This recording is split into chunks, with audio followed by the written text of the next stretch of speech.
नमस्कार, मी शीतल अस्सल गावरान मेजवानी या आपल्या यूट्यूब चॅनलमध्ये आपल्या सर्वांचे स्वागत करीत आहे। दिवसेंदिवस कोरोना वाढत चाललेला आहे।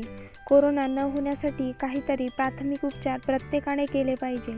त्यामध्ये मग आपण पाण्याची वाफ घेऊ शकतो किंवा मग नैसर्गिक काही औषधे येतात ती घेऊ शकतो किंवा मग वेगवेगळे काढे बनतात त्यापैकी एखादा काढा बनवून आपण पिऊ शकतो। तर त्यापैकीच आज आपण एका काढ्याची रेसिपी पाहणार आहोत। त्यामध्ये ज्यांना कफाचा त्रास आहे त्यांच्या कफाचा त्रास लवकर दूर होईल अशी ही रेसिपी आहे। सोपी रेसिपी आहे, लवकर बनवून तयार होते। चला तर आपण बनवायला घेऊयात। आपण इथे 2 कप काढा बनवणार आहोत, तर त्यासाठी आपण इथे घेतोय 4 कप पाणी। 1 2 3 आणि 4। आता आपण आपल्या पाण्याला हे पहा याप्रमाणे थोडीशी उकळी यायला लागली की आपण इथे घेतलेले आहेत मसाले।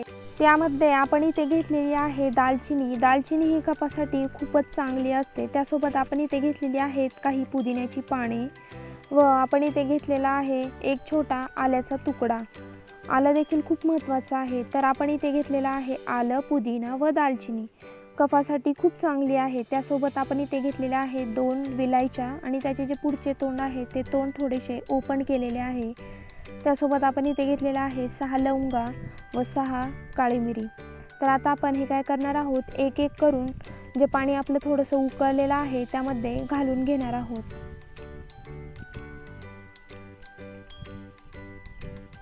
आणि आता आपण आपलं जे आलं आहे ते आलं आपण यामध्ये किसून घालणार आहोत। चांगलं व्यवस्थित पूर्ण आलं घालायचं आहे।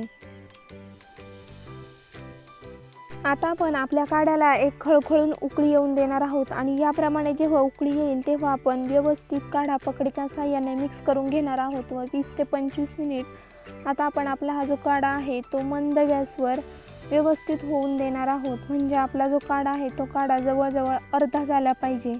हे पहा याप्रमाणे काढा आपला झाला पाहिजे आणि जेव्हा आपला काढा निम्मा होईल तेव्हा आपण त्यामध्ये 2 चमचे साखर घालून घेणार आहोत। 2 चमचे साखर आपण इथे घातलेली आहे व आपला जो काढा आहे तो आपण आपली साखर जोपर्यंत व्यवस्थित मिक्स होत नाहीये तोपर्यंत हलवून घेणार आहोत। हे पहा आपला काढा जो आहे तो बनवून तयार झालेला आहे। तर आता आपण आपला काढा कपबशीमध्ये घालून घेऊयात। हे पहा आपला काढा किती छान झालेला आहे। तर तुम्हाला माझी ही रेसिपी आवडली असेल तर मला लाईक, शेअर आणि सबस्क्राईब करा आणि माझा व्हिडिओ शेवटपर्यंत पाहिल्याबद्दल धन्यवाद।